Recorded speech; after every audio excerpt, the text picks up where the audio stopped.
ধর্ষণ ঠেকাতে এবার রাসায়নিকভাবে লিঙ্গোচ্ছেদ করার আইনে সম্মতি দিয়েছেন পাকিস্তানের প্রধানমন্ত্রী ইমরান খান।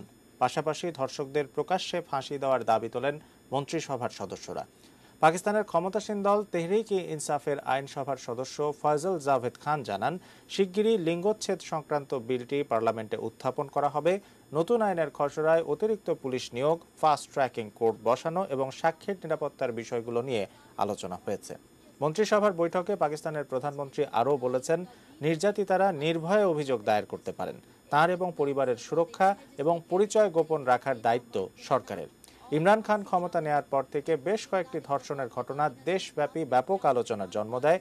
তবে এতদিন কোনো কঠোর আইন না হলেও এবার তার উদ্যোগ প্রশংসিত হবে বলে আশা করা যাচ্ছে।